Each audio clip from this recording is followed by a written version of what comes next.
Agnostophobia comes from the Greek root word nostos. Nostos translated is known or knowable. So when we add an A to the front and phobia to the end, we get agnostophobia, also known as the fear of the unknown. The human race has been fearing the unknown ever since the dawn of time, and we still continue to fear the unknown in our everyday lives. Maybe your job is doing layoffs and you wonder if you're next, or maybe you fear the fact that you don't know if you'll ever find love in a never-ending age of situationships, talking stages, and people who can't commit, so now you just sit and wait in your never-ending, undying loneliness. Here, let me give you another example. Have you ever been driving or walking around at night, maybe in a place you're not so familiar with, and you get this feeling that slowly sneaks up on you like you're being watched? That feeling of something truly awful potentially about to happen. And then 30 seconds pass by and you're fine. But what if things really did start to take a turn for the worse? One button, one goal. Find out what is down the well.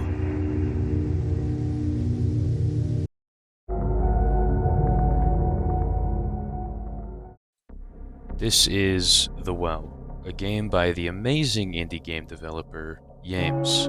He's probably most well known for his other games such as Growing My Grandpa, Discover My Body, and Water Womb World. However, those are stories for potentially another day. When the game begins, we the player engage in a conversation with a man. We don't know who this man is yet, but he starts telling us a story. The story gives us some background information on the well and who dug it. Old farmer Seth and his nephew Abe started to dig a hole for the well. The neighbors would teasingly make remarks about farmer Seth losing his mind digging the hole. However, it would be Abe who would lose his mind. Abe murdered his uncle Seth and closed up the well with his body in it. The town's local pastor would talk the boy down, and when he did, Abe led the pastor right to his uncle's body. What the pastor found on his corpse could only be described as godless signs carved deep into the dead man's skin. After what Abe did, they sent him to a country farm where he couldn't harm anyone. The pastor still goes to visit him and they pray. So with that backstory out of the way, we learn about what we'll be doing on the farm. The family of Seth and Abe sent us and this other man to clean up the farm where the well resides. We also need to collect anything valuable and give it to the family.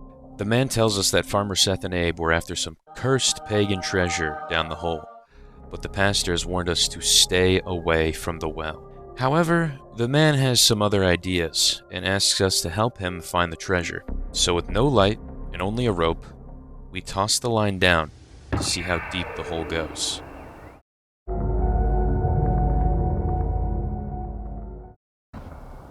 The well isn't as much of a game as it is an experience. The game is entirely played with the Z key. You'll be letting the rope down, pulling it up, and petting the man's cat Jingle, all with the Z key. The first go around at measuring the depth of the well, we get about 60 feet deep before Jingle wants some pets. And you know I can't say no to paying the little kitty. Is that a pentagram on the cat's collar? With Jingle out of the way, we get back to letting the rope down. And after a little more time, the man asks us to take a break. On our break, the man talks about the house that's on the property we're working on. It's looking a little worse for wear. The wooden boards are starting to rot. There's an awful smell coming from the bedroom. It looked like animals were living in there for months. From this little tidbit of lore, we can infer a few things. Either that Farmer Seth has been MIA for longer than we thought, or potentially that the so-called treasure is having some effects on the property itself. After the short convo, we get back to work letting the rope down. However, it's not too long before we hear a loud crash coming from the well. The man says it feels like we're somehow tangled up on our rope, so it's best we bring it up and have a look. We slowly but steadily heave the rope back up the well. Something's getting louder. So loud I can't even focus. Until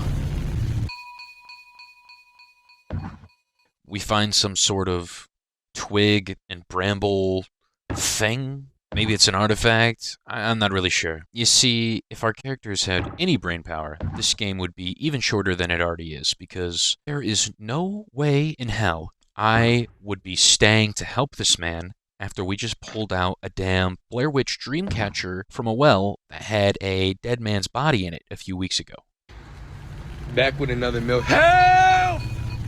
Help! But alas, the show must go on. So with that piece of wood out of the way, we continue with the rope. Anyone else notice the cat's pitch change? It kind of sounded like a whole ass man meowing through that cat, right? We continue to lower the rope and pet the cat. Some exciting gameplay, I know. Jingle ain't bothering you too much. Actually, yes he is. We stop for another break to chat with the man, and he asks us how we know the pastor. This conversation is kind of a nothing burger, but we're gonna go over it anyway. We tell the man that we met the pastor at a hospital affiliated with our school, specifically the College of Sciences at the university. The man talks to us for a bit longer, then we go back to lowering the rope. Yet again, around 100 feet this time, the rope gets caught on something. So, we begin to pull it back up. The same distorted vibrations from before grow louder and louder as the rope approaches the surface.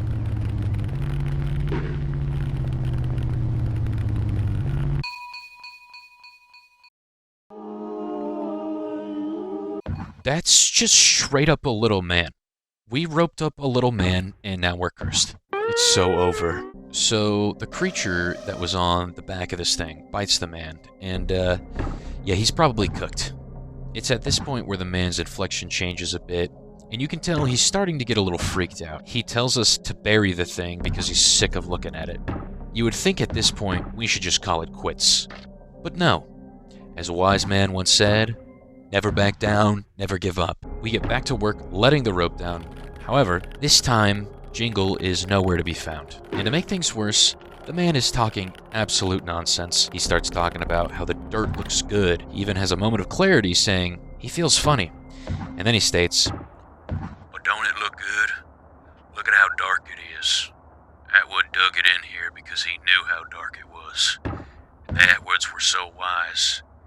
Deep enough in this soil that they don't even die. Deep with her." Deep with her? Who even is her?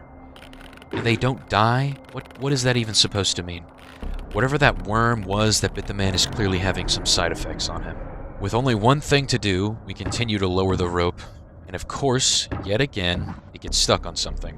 The man tells us to bring the rope back up, but not before talking to himself and asking us if we've seen Jingle. We tell him we haven't, and he brushes it off, saying, "There's enough rats around here to keep a cat busy." We continue to pull the rope back up. This time, what we find doesn't look too out of the ordinary at first glance.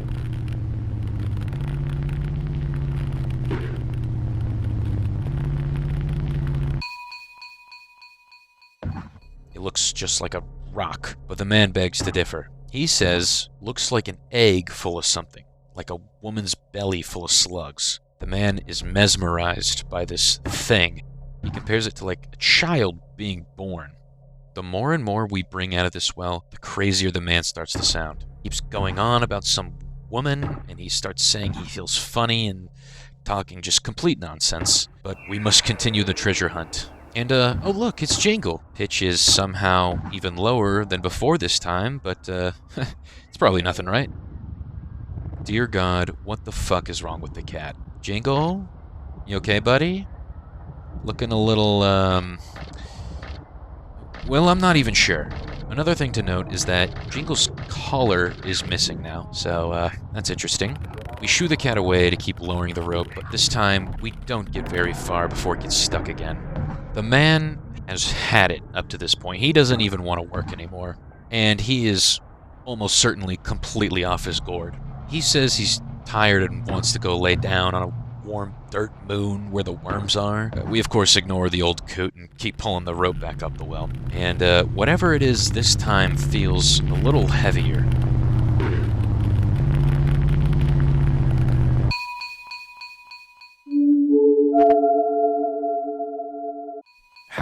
How do we even explain this one? The first one, sure, maybe it was just some twigs conveniently stuck together. And the second one, maybe the guy was just into sculpting. The third one was a rock or something, but this is... Oh, Jesus. Jingle will have a friend? No, sir, I think... Yep, okay. Does that collar look familiar at all? Because I sure as hell know that is Jingle's collar. 100%. And if that is Jingle's collar, then what the fuck was that other cat?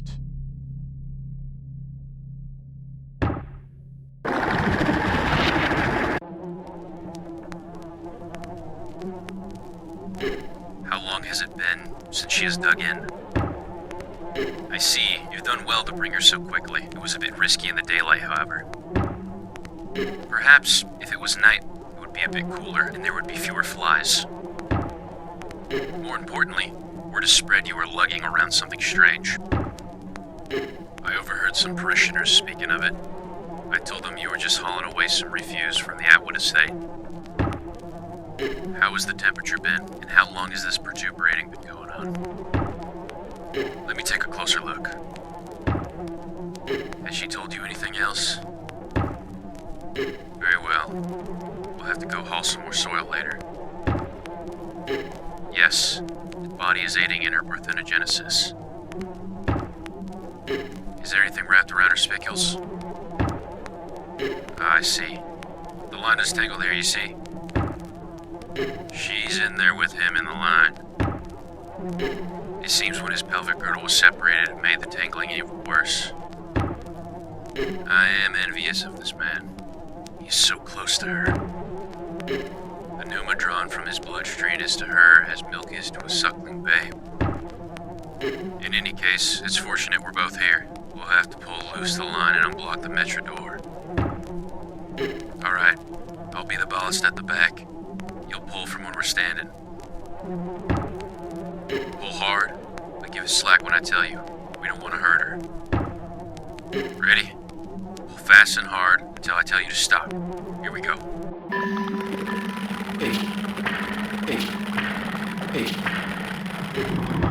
We find ourselves once again pulling from the rope, but this time it's coming out of a pulsating mound of flesh.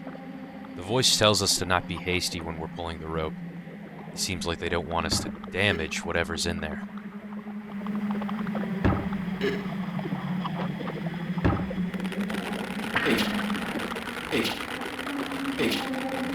Stop! Give me one moment. I must inspect the metro door. Yes. My goddess. She spoke just briefly to me. The subtle body is hypnotizing. We're very close. Quick, quick! Pull! The moment is at hand! The cracked bell.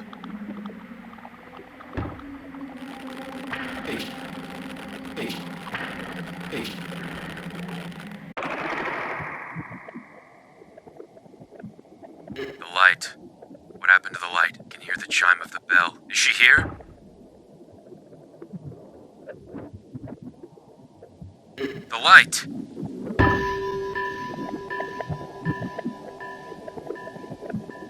My God.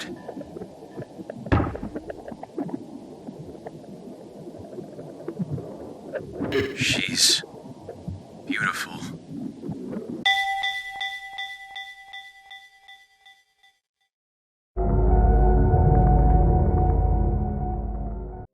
As we progress through the game, we uncover increasingly strange objects from the well.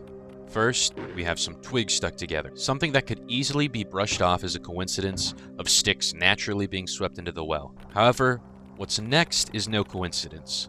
We pull out what looks to be a man-made sculpture, or effigy maybe. What the sculpture is supposed to be is not entirely clear, but it does have noticeable arms and potentially a head or face. Taking a closer look at the sculpture, we see runes or symbols not too different from the ones carved into Farmer Seth's corpse. When rotating the sculpture, a worm appears, writhing and wiggling. It disappears in a split second, only for the man to yell in pain, exclaiming he was bitten. It is at this point that I believe the ritual has started. The man slowly but surely starts acting irrationally. He starts talking about the dirt and the soil of the well. He starts talking about a beautiful lady, and pretty much is just speaking incoherent nonsense. Whatever that worm had in it is affecting the man's mental fortitude. The third item we bring out of the well, at first glance, just looks like a rock or a stone, but what the man says about it gives us some more context. He says it looks like an egg full of something, like a woman's belly full of slugs. I believe this to be foreshadowing for what we would later see at the end of the game. The fourth and final item we heave out of the well is Jingle the cat. Well, what's left of him. We know it's the cat because of the collar being on both this husk and Jingle at the start of the game. And if it's Jingle, then that means the cat from earlier with no collar is something else entirely. What this creature may be is hard to describe, but we can infer a few things. It's able to copy the appearance of other living creatures, like our little friend Jingle, and its true form is a mass of tendrils and appendages. This creature most likely takes some inspiration from The Thing, which I'm all here for. After it reveals itself to us, the screen cuts to black, and we have another person talking. My theory is that the people talking in this section of the game is most likely the pastor and Abe. First of all, they are 2 out of the 4 characters we know about. The other ones being Farmer Seth, who is dead, and the man we were working with. I believe that once the Jingle imposter revealed itself to us, the man, and potentially we the player, were used for the resurrection of this false god. More evidence leading to the pastor and Abe being the ones at the end of the game can be found at the very beginning. So, Abe killed his uncle Seth. We know this. And you would expect a charge for something like manslaughter to be at least a few years in prison. However, the only repercussion Abe faces is being sent to a country farm, which potentially could have even been the pastor's idea, considering he's the only one that interacts with him. At the end of the game, one of the lines that was spoken to us is this: "Word is spread that you were lugging around something strange. Overheard some parishioners speaking of it." This dialogue is most likely about the dead bodies being hauled over to use as a breeding chamber for the false god. But the word parishioners is used in this sentence. If you are unaware, a parishioner is someone who participates in a parish. A parish is a small administrative district having its own church. So if the 2 people at the end of the game aren't Abe and the pastor, they're most certainly directly correlated to the town's church. It seems like we were set up to fail from the get-go. The church needed a suitable host for its false god, and we were just dumb enough to step foot into the trap. The well leaves a lot of questions unanswered, but so should every good story. For instance, at the end of John Carpenter's The Thing, we the viewer have no idea if Mac or Childs has turned into a thing. In The Well, we don't really know who's who or why these people are trying to bring a so-called god back to life. It's up to us as the observer and the viewers to come up with our own answers for ourselves. I hope you all enjoyed my interpretation of The Well by the once again amazing indie developer Yames. I'm going to be covering more of Yames games in the future, and if that sounds interesting and you enjoyed the video, please like and subscribe. And if you made it this far, I really appreciate the fuck out of you. Thank you all so much for watching, truthfully. And take care, boys.